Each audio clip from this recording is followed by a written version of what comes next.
All right, we are live. Welcome to the latest edition of the Daily Gooner Pod here on StreamYard. Apple? Are we on Apple now, Sam? Various other streaming platforms across the internet. Welcome. I'm Raphael, joining you from the United States. As usual, my English cohort, my London based cohort above me is Sam. Welcome, Sam. Hello, mate. I hope everything is good. Arsenal World is very good right now, with some caveats. Of course, to Sam's right on your screen is Jacob. Welcome, Jacob. Hey, another great week to do this. And winding clockwork to the bottom, but certainly not the last. Ryan, welcome back. Good to have you. It's good to be back. Winning ways and that makes this a little bit more enjoyable. And a lot to discuss. Theme of the week: three the hard way. I think people are expecting, or a lot of people, not everybody, but a lot of people were expecting rather businesslike result against Fulham. Jacob, we're going to start with you. Very, very different approach, though, from the visitors get a vote, and they came out slugging. Very, very physical side, very physical approach. Arsenal kind of peppered their box for about 10, 15 minutes, a couple of close chances, but just couldn't get clear for that final pass and that final attempt and that first goal. Yeah, I mean, we knew they were going to be physical. We discussed it last week when previewing it. Fulham gave us pretty much everything I expect them to do. They were decent at the back, to be fair, but we smothered them. We kept the ball. It was just unfortunate we couldn't quite get that final pass in, or didn't release the shot when we meant to.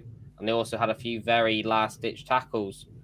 But thankfully the goals came in the end, and they were well deserved for a great performance. All right. Again, kind of a taffy pull in the first half, Ryan.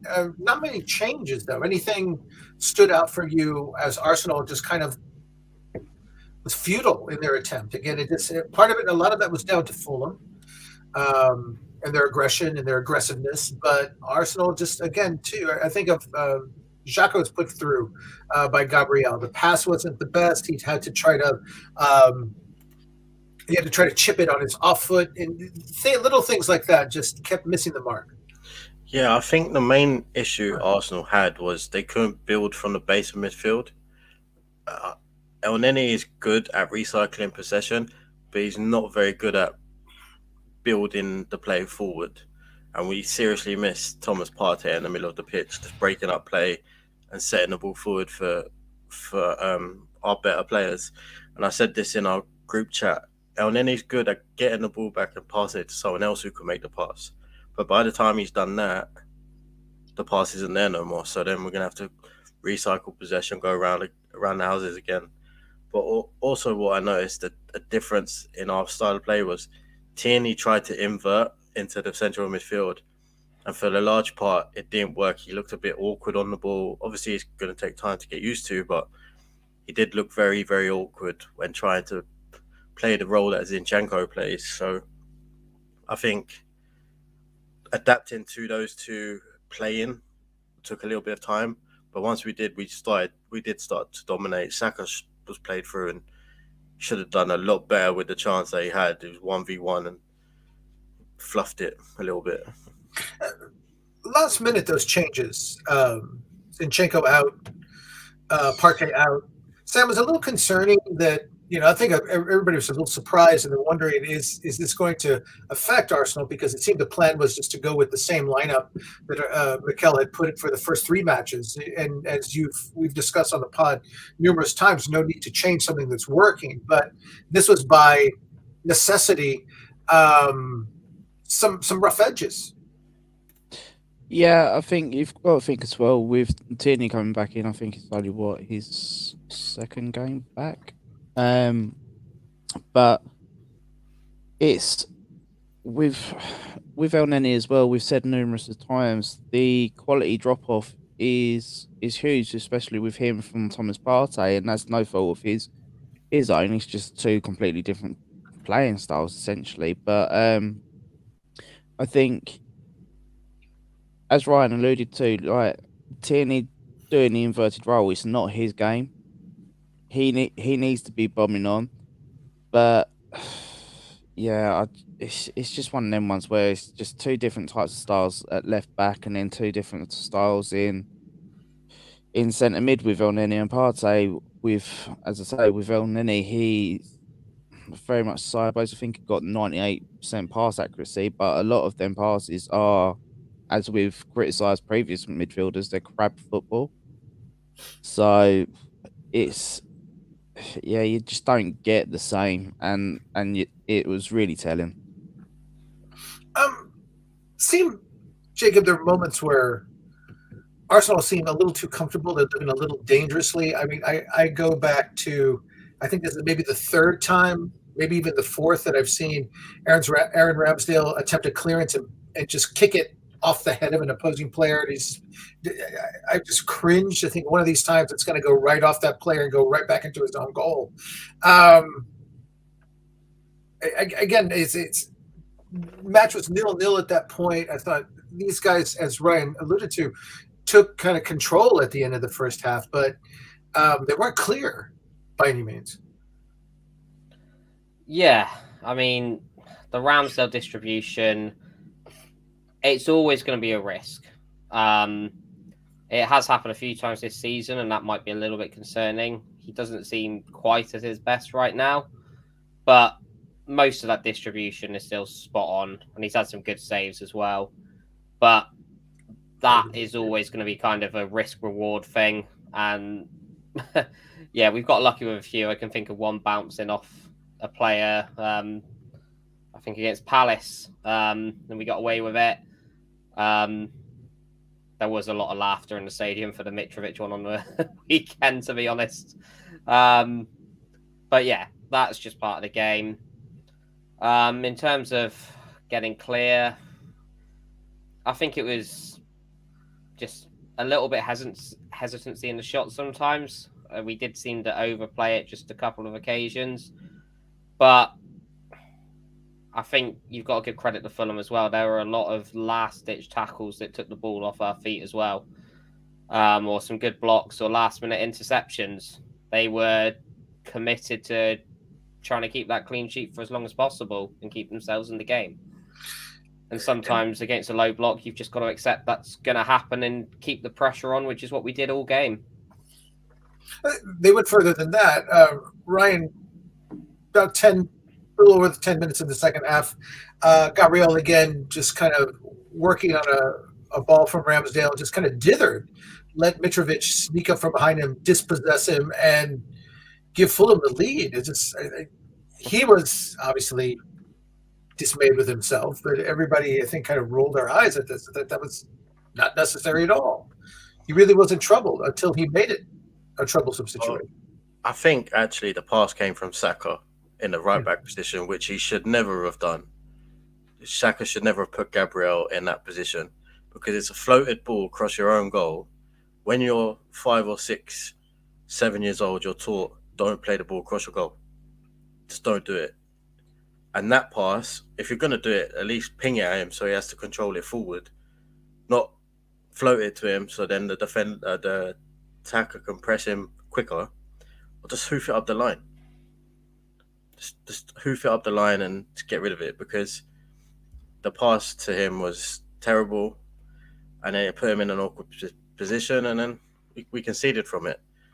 But luckily, it doesn't matter now. But again, like, should never been put in that position. Sam, you have a different take on that? I mean, it's just it came out of nowhere. It just seemed, as I said, Arsenal was in control. Yeah, I think it's just a little bit more around concentration, really. I mean, like Ryan said, with Saka, it shouldn't have come across the goal first and foremost, and then with Gabriel, he did have an opportunity to get rid of it early doors, but it's that extra touch, and then obviously he got pounced upon. But it's also having that awareness around you as to how much time that you've got or how quickly you've got to get rid of the ball, and it's just it was very disappointing, but it is what it is. But hopefully we don't have too them moments moving forward. And staying with this, Jacob, it was interesting, as with Saliba with his own goal, Gabriel got immediate support, not only just from his teammates, but from the audience. Just came in and said, okay, there's still a lot of time. There's well over half an hour. Let's take a deep breath. Let's not panic. Let's not get down. Let's not turn on our players. We've talked about a different environment in the Emirates, but for me, this is further proof of that. Yeah, I mean, it's been a massive change over the last year in terms of both kind of who is in the stadium. We've already discussed, a lot over the past year about the age change and everything. And also, Arteta's discussed it numerous times about building that relationship with the fans and building that trust between fans and club. And I think this is kind of what the result of that. We do trust these players now. So actually, instead of going, oh no, they've, messed up again, it is right behind them because we believe that they can go and turn this around. So yeah, and there is pockets of fans now. The club have done well to group certain fan groups together to really drive on the crowd as a whole as well. So you kind of, the combination of all of that just means that we're not there to moan and groan. Up to that point, we were all enjoying seeing what we were watching. So there was no reason to really turn on the team. It was, right, let's get on with it. We've seen this before. Let's show that, we can be the comeback club. Because obviously it wasn't something we've been great in the last couple of years. I think last season, Wolves was the only team we came back from. So, we've already broken one kind of narrative that we don't come back. Changing narratives. I'm gonna reverse it and go back to you, Sam. Arsenal concedes the goal. And one of the criticisms, we talked about the players and people rallying behind the players. Let's talk about the manager, because one of the complaints that we did have is Arteta's growing pain, certainly last season, that sometimes it seemed he waited too long to bring on substitutes when he needed to. His club concedes the goal, and he makes changes almost immediately, bringing Nketiah on, changing formation, going to 3 at the back, getting more attacking. And it almost he didn't give the fans or his team any time to for any kind of panic to set in. I mean, they turned this around very quickly. Yeah, and I think it just freed up a bit more space across the pitch. Ultimately, having the wing backs there gave us that extra stability at the back when we needed to, but also gave us the extra dimensions going forward. But I also think that was partly to cover El Neni as well, because you could see that he wasn't moving around the pitch as freely. But ultimately, it gave Odegaard a bit more license to go forwards, and as you say, it didn't take us too long to get back into the game. And that's one thing with this team, that if they go behind, they're 9 times out of 10 going to reply within the next 5-10 minutes. So it's promising to see, and I really do think as a club and people in that stadium now are really making that a fortress and making the fans being the 12th man, because there's sometimes where, as Jake said, you can moan and groan about it, but it's just not that in the stadium anymore, which is very pleasing to see. So yeah, I just think moving to the 3-5-2, it just gave us a bit more. It gave them something different to think about, and ultimately they tried to counteract that by going 3-5-2 themselves, I believe. But our quality won out in that. So pleasing to see that we've got that tactical fluidity, and if need be, we've got the relevant depth to bring people on to change the shape of the game and see how we can attack it in that sense. And right, it gave a lot of more freedom and space in the middle of the park. We saw Odegaard had a good first half. He was reaching people with passes cross park, kind of through balls, just not getting any joy from his work. And finally, he's the one that ends up on the end. Nice give and go. I believe it was Saka for the tying goal. A bit of luck. He pinged it off a defenseman, but no one can complain about that it was deserved. It had been coming. It's certainly like Odegaard got his due, it seemed. Yeah, and that's what happens when you shoot. Like if you shoot more, like things like this happen. Like it can take a deflection and end up in the goal. I just don't know why he doesn't do it more, because he did it against Brighton last season and he scored from a deflection. He scored a deflection on Saturday. So just shoot more. And he was phenomenal. His work rate, he made the most ball recoveries out of the whole team with 11. His work rate was, he was chasing back. I watched him from Martinelli taking a corner to chasing Cabano all the way back and putting him off for a shot. It was a real captain's performance. And he stood up when he was needed. He stood up for the team when it was needed. As soon as Gabriel made the mistake, he was over to him. He's like, don't worry, Gabby, we got this. As soon as he scored, he went over, kissed his forehead. He's like, we got this. Let's go sort of thing. And that's what you want from your captains. It's not so much the shouting and screaming. It's the, yes, I'm with you type. Like, and he gives that aura of confidence that he's going to do something. The pass for Nketiah where he chipped it over the top was phenomenal.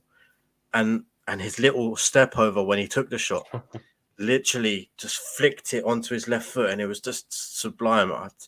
I love watching him. He does kind of remind me of Ozil a little bit when Ozil was in his prime, and it's just so silky and a joy to watch. 3 goals, as you said, three goals in 2 matches. That's got to be just, you hope for, in his case, it just breeds more, as you said, shoot more, attack more, to be greedy. It was great, as much as Gabriel didn't seem to mind too much in that second goal at Bournemouth, but he just stepped in and poached it. He said, it's mine, it's there, I'm going to take it, and he scored. Yeah, and that's what you want from your captain: accountability, responsibility, dragging the team forward, dragging the team back into contention. And last year, our captains never did that. You watched the 14 that we had last year. He didn't do nothing for us as a captain. And then the 9 we had didn't do anything as a captain for us last year. And it's evident now when you have a captain that does grab this game by the scruff of the neck and drag you to a win, that we didn't have it. And we were just pretending with these guys. And even Gabriel Jesus, the work rate he put in as a striker, like the leaders in this team, Xhaka, again, these leaders dragged us forward on Saturday, and it ultimately got us the win. Jacob, finishing with this, we've talked about Arteta being very proactive, not waiting, not letting time waste, not letting his team start looking at each other. Put on the second forward. Let's talk a little bit more about Eddie Nketiah. When we talked about Odegaard feeding him, but he was suddenly everywhere. He was in space, and we think it probably could have finished with a goal of his own, but he started producing chances almost from the get. Yeah, he had a very good cameo. Possibly should have scored, but to be fair, wasn't the easiest of chances. But that change in kind of system certainly was designed to give him that sort of space. Obviously, Fulham weren't expecting that sort of change at that time, so they were, trying to work out Odegaard and Saka and Jesus, and then to add on Nketiah with a different system that they hadn't adapted to yet, he just found himself in space time and time again, and he popped up on the left, down the middle, and through the right. So he was obviously given a very free rein to go. And yeah, his movement, we've always known that that's quite good, but he really seems to have stepped up a gear, and his confidence to take on defenders, to just that little cut back and shoot with his left foot. You wouldn't have seen that start of last season. So he's really growing into this team with confidence, and an increased physicality was obvious as well. He was ready to battle with defenders, not just if they were coming up against him, kind of panic and either try and rush a pass or rush a shot. He was ready to go up with them and wait for the right moments. And finishing has always been his strength. So he probably could have gone with the other foot on that one that Odegaard lofted over, but it was close to goal, a tight angle. I'll give him the benefit of the doubt on that. But yeah, I think he's going to have a very important role this season, and he looks ready for it. And I think that's the biggest takeaway from his cameo, that he looks like someone that we can rely on when the time comes. All right, moving on, Sam. We talked about Arsenal responding quickly, decisively. One thing that stood out to me, though, after they evened the match, there was still, I think it was 63rd minute, still half an hour to go. We didn't see the sag that we've seen oftentimes with this club, that they work, they get into a match, they take a lead, they draw even, and then they give that goal right back. They sag. We saw some of the best kind of defensive stands when the game was still hanging in the balance. I think of Ramsdale, we talked about with his kind of one of his careless clearances, made it just a very strong reflexive stop on a corner when Mitrovic just kind of bulldozed Gabriel Jesus and just put a lot of steam on a corner. And I think Ben White made another block, kept his keeper out of trouble. I mean, they rose as a unit after that.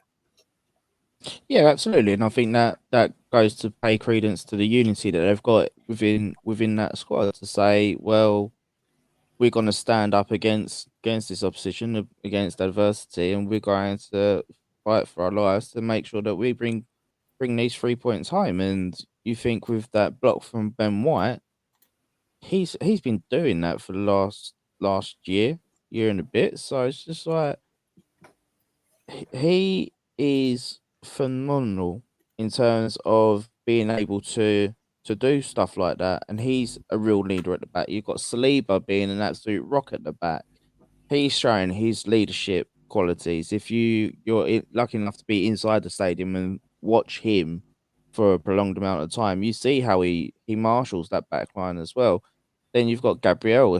I know that he said that his head dropped a bit, but again, it's people around him. Odegaard, you got the three boys at the back to really bring him on. Tommy Asu, he's another one that's a leader.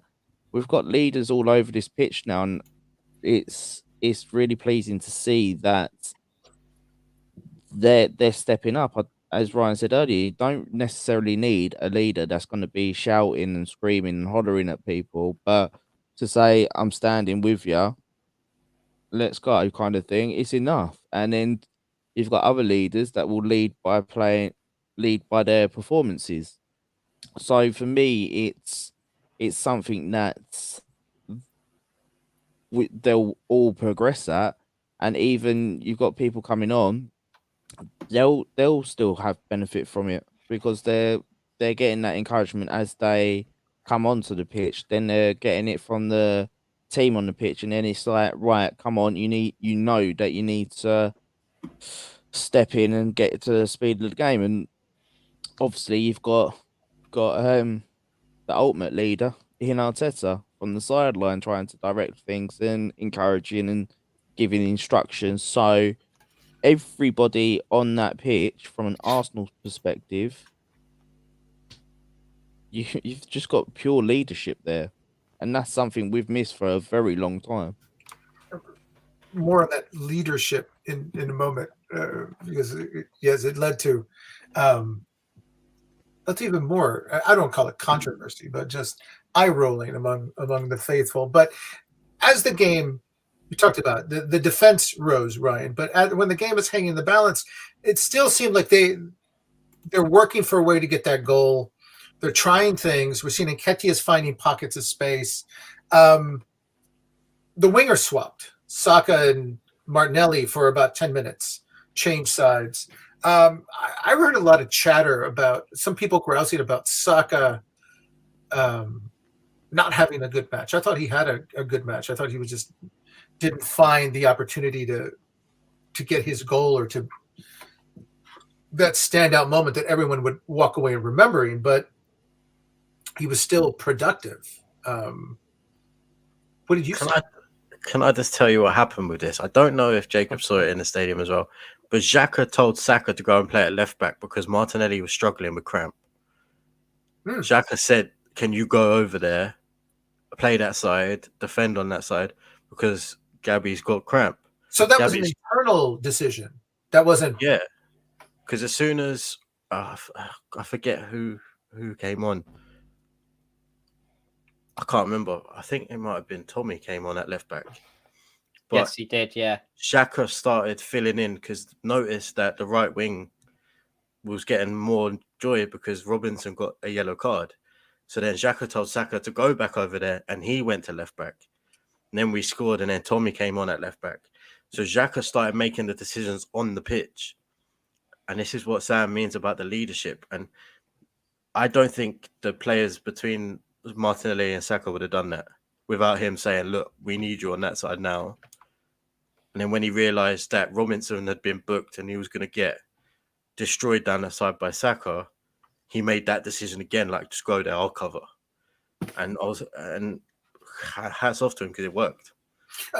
Now, Jacob, let's follow on this because before the season, the manager was talking about he wanted tactical flexibility, formational flexibility. I want to be able to change formations at will.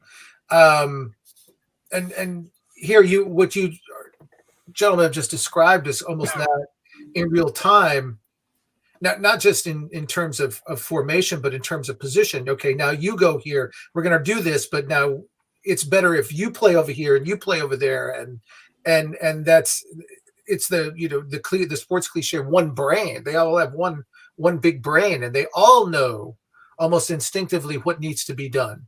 It's just up to, say, in this case, Xhaka to say, okay, let's do it. But it goes from there. It's kind of the next evolution that we're now starting to see. Obviously, one of the criticisms in the past has been that the system is far too rigid, but they needed to learn the system and without it, having to learn multiple roles in it. They needed to learn the basis of the system before they can start, having that flexibility and kind of freedom to do other things outside of it. So it's just one of those things. And lots of people have argued that at the time where it was rigid, but it's now starting to evolve. And in the documentary, Arteta talked about it, having that instinctiveness where if you've got the ball, you already know where your teammates are. That kind of, not having to take a few touches to look around. You just know where they are because that's how the training's been. This is our system. You know exactly what the four players around you are doing and where they're going to be. Which now means that when you are kind of moving around and playing in different positions, you have awareness of more players. Because obviously, if you're playing at right wing, you don't just know where the striker is. You kind of know where that centre midfielder is. You know where your right back is. So if they do have to go out of position, they still know where some of those players are. So yeah, we're just seeing that evolution of now that they know the system, we can add in that flexibility and freedom. All right. So all's left now is to win the match. And Sam, that came off a corner, some not so good corners up to that point, but Martinelli put one kind of the square in the center of the box, outside of Leno's reach. It seemed that Leno had snagged a couple of the previous ones from that side of the pitch. It looked like it bounced. It was reviewed by VAR several times. Like it actually bounced off Saliba's head right onto the foot of Gabriel, who was past the keeper. Keeper was down, trying to go over Saliba and punch it, missed. Just keep your composure, tap it in. And again, there's one of these beautiful moments. Here's Gabriel, who was the GOAT 10 minutes into the second half, is now the hero. Yeah, so I think with Leno, he reincarnated his inner Flapiansky with that corner. So yeah, it was good to see. It's good also for us because obviously we've got what's his name, Jova, as the set piece coach, and as you mentioned, Martinelli's corners wasn't that great, or his set pieces actually wasn't that great throughout the game. But it's what happens sometimes. But with this one, we've got a bit of height in the team now as well. Given Gabriel and Saliba, they're both what 6'2", 6'3". So they're able to put balls onto the keeper, have two big guys challenge in and around them. That's enough to put anybody off. And yeah, as you say, Leno turned into prime Lapiansky, and yeah, flapped at it, come off Saliba, and then Gabriel just nice little tuck home. And I think it was actually rather fitting for him because that mistake wasn't for him. That wasn't deserved because I thought that he had a good game up until that point, dealing with Mitrovic alongside Saliba. So it's nice to see him being able to get the winner, and then also you get the team giving him all the congratulations and things like that. And it's just nice to see for a team performance, really. Let me stay with that, and then I'll Can I just shout out Charles Watts as well, because I had notifications on for Twitter, and he told me the goal stood before the actual stadium told me it stood. So thank you to him. Okay, so I'm gonna stay and get everybody else a snap at that. But Sam, you were talking about Gabriel getting deserved, and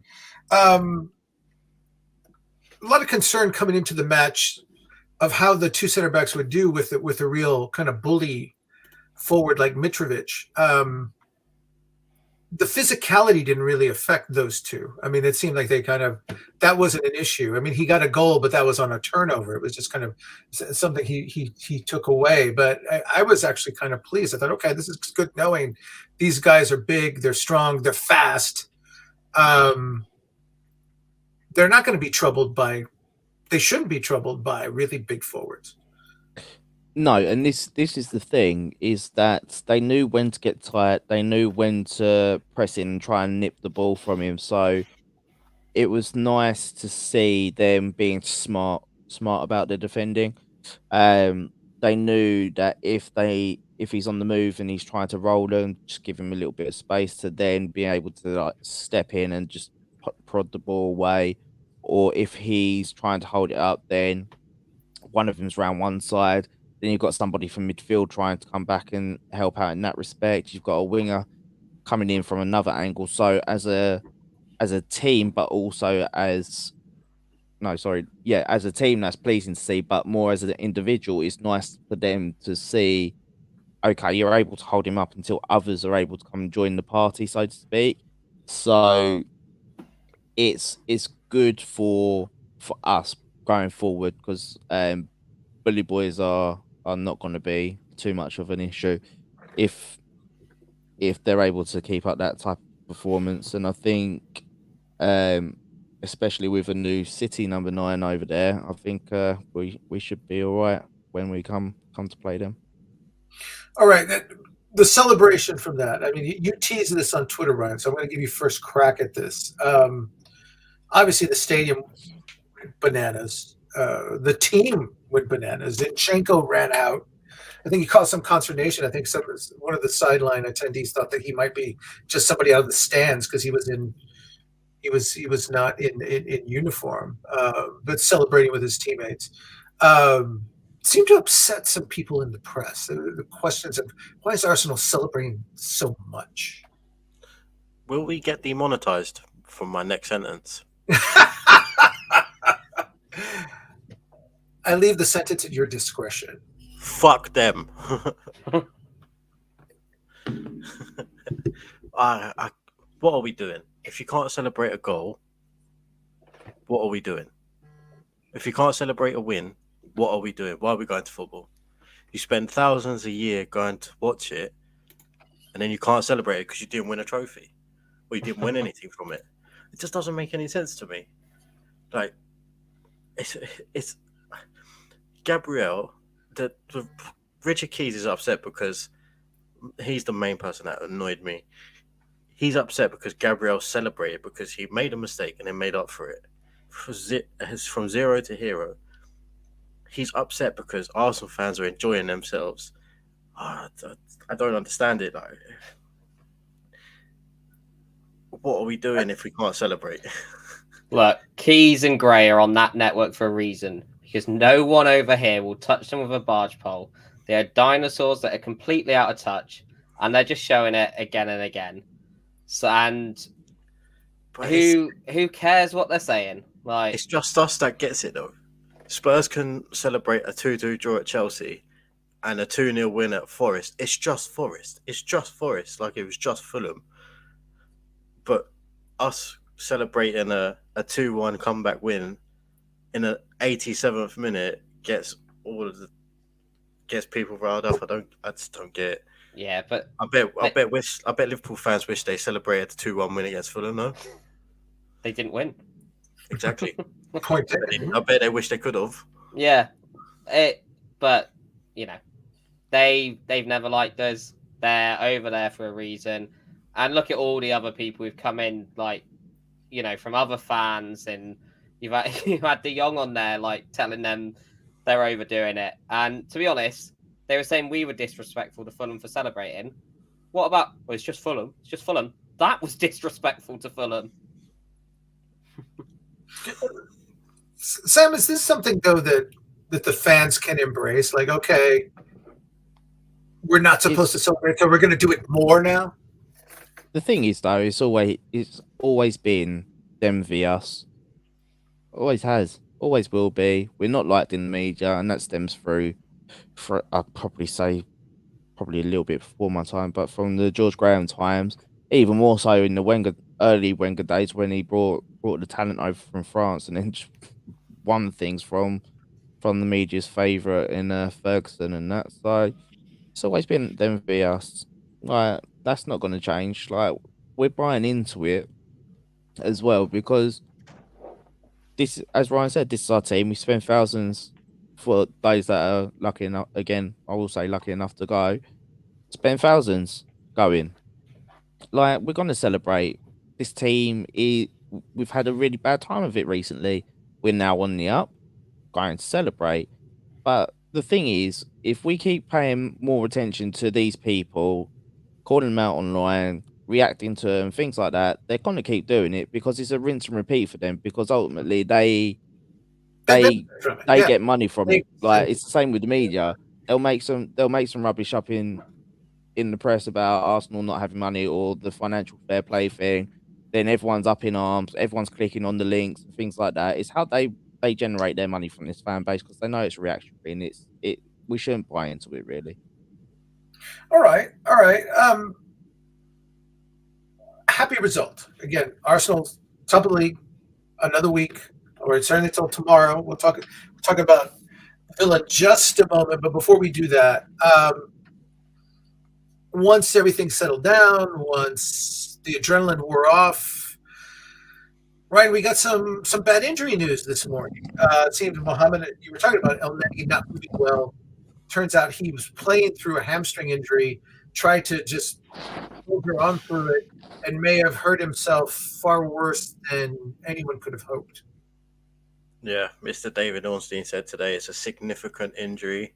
Arsenal waiting back on the scans to find out the severity of it. And it's just stupidity, really. 'Cause if he felt it even a little bit, he should have just come off. We had Lokonga on the bench. We could have moved Xhaka in there and put Vieira or Smith Rowe on. Like, if you're injured, just come off. Jacob mentioned it before we came on live. Tierney did it last year, and it messed us up for like the end of the season. El Neni's done it now, and there's people saying it shows his commitment. No, it doesn't. It really doesn't, because now he's left us in a deeper hole, because Thomas Partey is more like Thomas part-time. He can barely get on the pitch half the time. I read a stat that he's played, was it 58% of the games that he could have for Arsenal? Better than Tierney's availability, though. That doesn't... Wow. Right, now we've got no central defensive midfielder. We're going to have to play either Sambi or Xhaka there. It really goes to show Thomas Partey's injury record or reputation when they say 2 to 3 weeks out is positive. That's true. That's not a good thing. But like, not just that, sorry. But in the next 2 to 3 weeks, you've got 8 games. Like, So thankfully, gentlemen, there's a little bit of time in the window. Not much, but at least there is some time. But the pressure, this is something we've talked about on the pod 2-3 weeks ago. Everybody was focused, do we need a winger? Do they need another forward midfielder? No, and we brought it up. Partey's replacement, they should be looking for somebody, especially if they were thinking of Lukonga playing, giving him more time in a forward position. I don't even, it's a no-brainer now. They have to go out and find somebody in that defensive mid position, Jacob. Do they not? Yeah, I mean, it was clearly giving El Neni this 12-month deal was a case of, look, you can do a job for us. We've got bigger priorities this window, such as getting that striker, obviously getting in Zinchenko. And, obviously we were looking, or all reports and all our logic points that we were looking at a winger. Now, those priorities have changed. This is a position that we're probably going to deal with in 12 months' time. And for a couple of reasons. One, because, you can't do everything in one window, and we had options there. Two, in 12 months, the options that are available, should we get Champions League particularly, and also just the way contracts are running down, there are going to be bigger and better options available in 12 months. So would rather wait for those. However, now we are forced to act. There's no way. If, obviously, before Ornstein put the tweet out, there was, I can't remember, a much smaller account who put out that it was season ending for El Neni. And obviously, that's not confirmed, but they broke the injury news before anyone else. So if it is season ending, that whole 12-month contract is now redundant, really.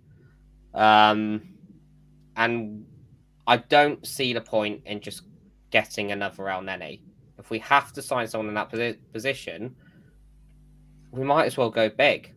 Like, Partey, as great as he is, as Ryan mentioned, is not available enough. So it's now, we are going to have to go big on this transfer, getting the right player, and we're probably going to have to overpay for it because it's so late in the window, and clubs know we're desperate for someone in there. But Sam doesn't. I think Jacob makes the point. It's simply a matter of they probably had money earmarked. Let me say that correctly, for a player for next summer's window. It's simply a matter now that, well, we were going to spend it then. It looks like we're going to spend it now. I mean, they can't let this window close. There's so much. They've given themselves such an opportunity with this start. Yeah, I think it's paramount that somebody comes in. There's no two ways about it. I know that we've got options in midfield, but finding the right profile is going to be the thing, because people have been saying as well, I'll just go and get Tillemans now. He can play there. He can't. Like, if we're serious about this, we criticise Xhaka in that number 6 for the lack of mobility. And then you're asking somebody that's probably got about the same or just a smidgen more mobility about him to do exactly the same role. It just doesn't work. So if you're going out realistically, as Jake said, you need to go big with it. I'd probably test West Ham's result for Declan Rice, see how they're going to react with that, to be honest. But I think as well, if you're going to be overpaying, then you're looking at somebody like Sangari. I know he just signed a new extension, but again, that extension was to the viewpoint of leaving next year. You got that Salcedo at Brighton. There's options out there. Douglas Luiz as well. He's another one. So there's options, but it's just finding the right option, the right profile. And I know that, as you say, it's earmarked for next year, but they've got to be really smart in who they bring in now, because if it's the wrong move, it could be very detrimental to this season. Do you have any inkling of who they might, or you think they might do? Given how they chop and change, and especially how things move in the end of the window, it could be anyone's guess, to be honest. Brian, do you have any? Did your gut tell you something about who that 6 might be? Well, we've been linked to Danilo from Palmeiras, been linked to Leandro Paredes from PSG. It looks like he's going to Juventus. There's not many available, is there? Like at this moment Many, in time, many right ones available. I think that's the key. Yes, yeah. I made a list earlier. I went online and looked for Thomas Partey similar players, and like there was 4 that came up. There was Amadou Diawara from Roma, but it looks like he's signing for Anderlecht for about £2.5 million. Yeah, Douglas Luiz, he's just been linked tonight to Atletico Madrid for 20 million, and if that's the case, then we should be all over that. He also has a good relationship with Arteta from City, by the way.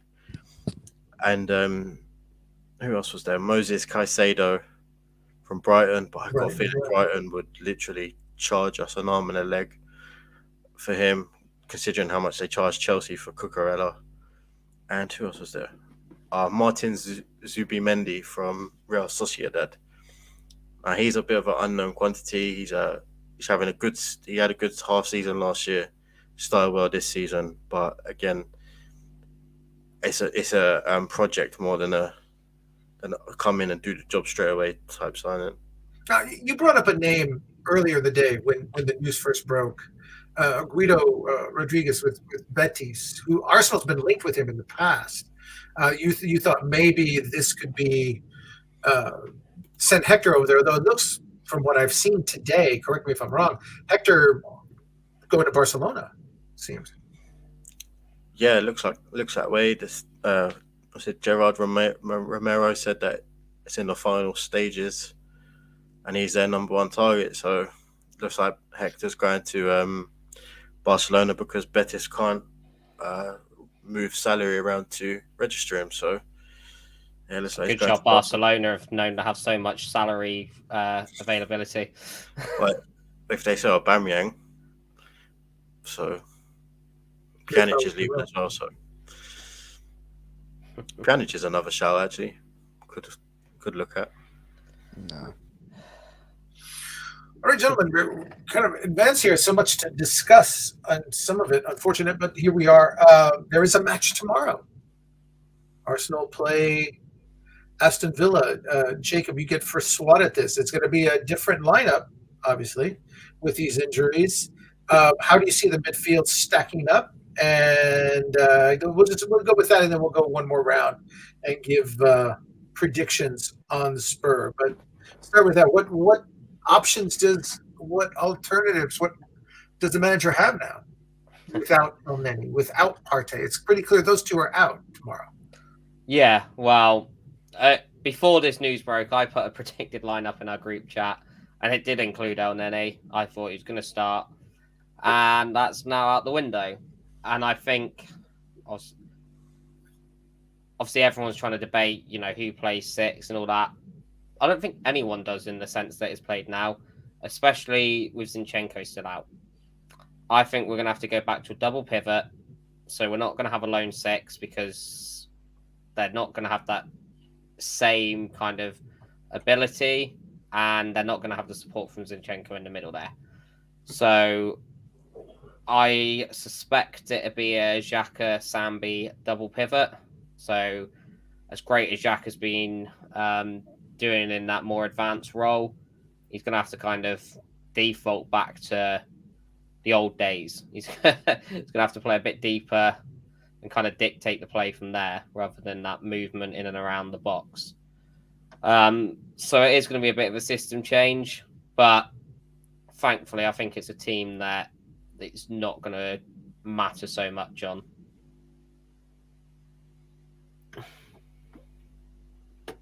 Sam, what else is Arteta kind of boxed in tactically by these injuries? I don't think he is, to be honest. And I'll disagree with Jacob. I don't think there'll be a system change. I just think it'll just be Lokonga coming in as that 6. He's able to play it.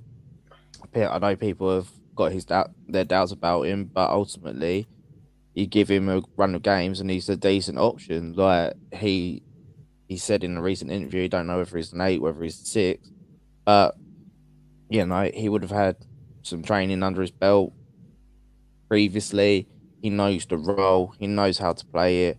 He's a decent option to have there. He's very progressive with the ball at the feet as well, and he's able to snap in challenges. So, for me, given how we do with our fullbacks, I don't think we'll be overly exposed there, to be honest.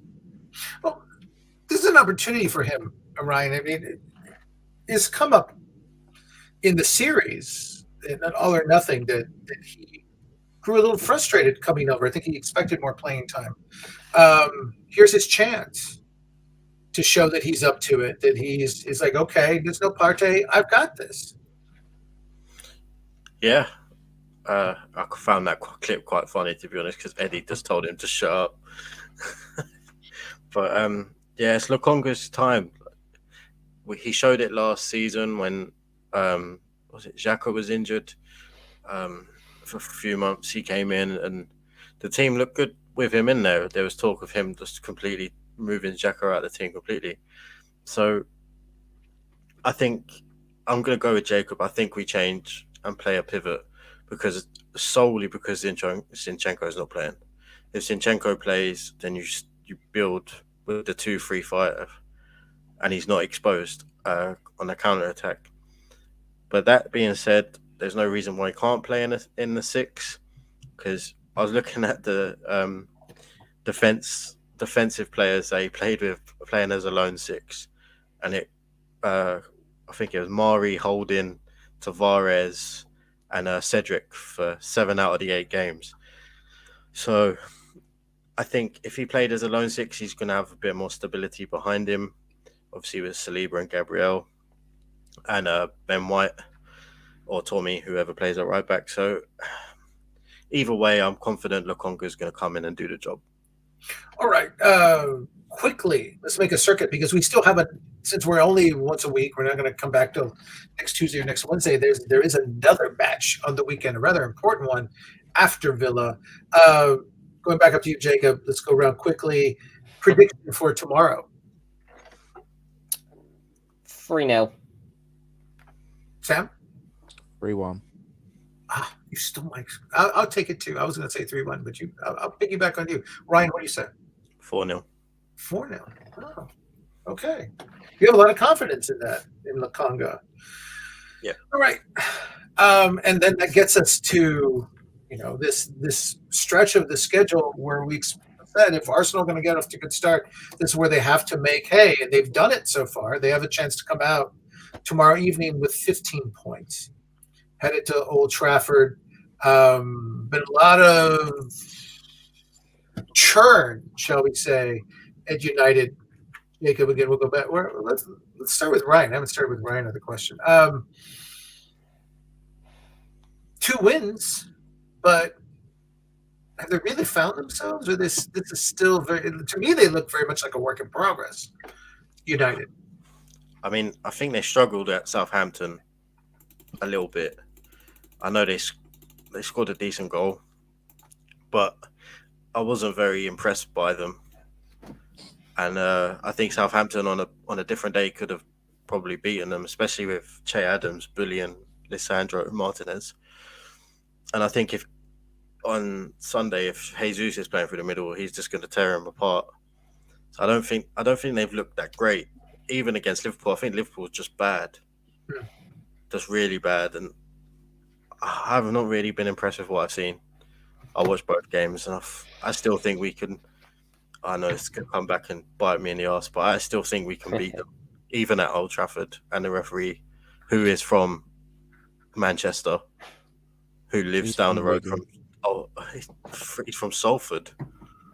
He literally lives 10 minutes from Old Trafford. Apparently, he's Wigan born and bred, depending on who you believe. So, Sam, I think teams had some success pressing United early on, something Arsenal likes to do. How do you approach them, even with I think we're going to assume it's the same lineup for the weekend that we're going to see tomorrow. I'd just go out and full throttle. As same with Ryan, I don't think they've got too much about them. I haven't been impressed with them. I think anybody with a competent striker will slap them silly. It's just being a bit wary with them with their long balls over the top. That's literally it. I think you nullify Bruno Fernandes and they've got nothing. They don't want to put Ronaldo up top because he doesn't press. So, They probably won't even start him from the looks of things right now. No. Well, that's even if he's there, to be honest. True. But for me, yeah, I'd just go fully at them and like most teams have, target Martinez and just build and work around that. I think that Martinelli on one wing, Saka on the other, there's too much for their fullbacks. They'll get bamboozled, they'll make mistakes. God forbid if they bring Harry Maguire back in the middle, because that's just a disaster waiting to happen. But yeah, I just don't think United. I think United right now are in a false state of security. Okay, Jacob, teams that put them in a hole, the teams that have beaten them. As I said, Sam wants to attack them, but they've fallen behind quickly.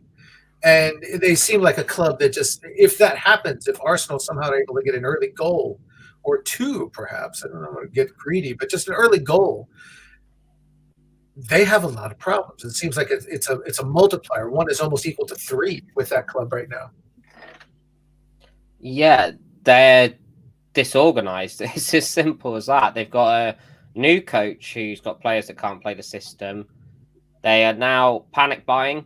Like, even if you think some of their players are good right now, like, I think Casemiro is a good player. He's always been a good player. Can he play the system that Ten Hag's trying to implement? I don't think so. So they've missed out on a lot of targets. They've overpaid for the ones they've got. And they can't string this system together and get the players to gel. So no matter how many good players they may have, because you can argue individually, they've got some very good players, but they're a terrible team. And I just think, yeah, if we show organisation and teamwork, which is something that we've been done every game so far, we're going to steamroll them. Like, that defence and De Gea trying to play out from the back is an absolute nightmare. Like, if Martinelli and Jesus are pressing them, we're turning that ball over multiple times in the game. So their only option really is to go long, and then Gabriel and Saliba will deal with it because they don't have a striker who can deal with that either. So, short of making mistakes, which has happened in a couple of games already, I just don't see where they get into the match against us right now. They've got a feel-good factor, but that's it. All right, so 6 points up for grabs tomorrow on the weekend. All of us give them 3 off tomorrow. So Jacob, prediction and how Arsenal taking all 6 points from the sounds of it, in your opinion? I think we are. I think there is a bit of a mentality thing where we might sit off a bit and just let something stupid in. So I'm going to go 2-1 in that one. Ryan, what do you think? I'm going to say 2-0. Again, you take mine. Precede me. Okay, I'm going to go 2-1, but I still think I agree with you guys. I think Arsenal is just the more cohesive team. Over 90 minutes, they should, even though they're at Old Trafford, they should score more. Sam, you get the final word. I'm going 3-1. I just think we're going to batter them, and then just probably get a Ronaldo header. Okay. Very similar to what happened at the Emirates last year. Mm-hmm. Either pushed them around and Ronaldo saved face with a nice goal, but I don't see them. I have to say, based on that, I don't see that they're much better than what we saw last year. In terms of cohesion, certainly not. I think they're worse, if anything. Well, Definitely all right. worse than the So front. that's an optimistic score. Well, everybody's saying they're going to come. We're going to come back. We're going to reconvene next week. Arsenal will have 18 points then out of 18. I'm okay with that. I'm sure as you are too. Final words. Anybody with something, some rumor you've seen, some name that's just popped up in the last few minutes, some gut, some little bird has told you something. What can we share with the folks out there? Well, obviously, we're not doing a deadline day show this year for the first time. But just keep an eye on our socials. I'm sure we'll be keeping it up to date with what's ever happening, if there's anything happening. All right. So again, you know where to find us. Daily Gooder Pod. Daily Gooder Pod or Daily Gooder Blog? I was getting them confused. Pod. Yes, we're at dailygooderpod.com on the internet. Find us on Twitter. You can see all our Twitter handles below every one of us. I want to bid you. We've just hit the hour mark. Again, a lot to discuss, a lot of good things to discuss, despite the injury troubles. So I want to sign off here from the U.S. I'm Raphael. For my buddies Ryan, for Jacob, and for Sam, we bid you a good evening, good afternoon, and 2 more Arsenal wins.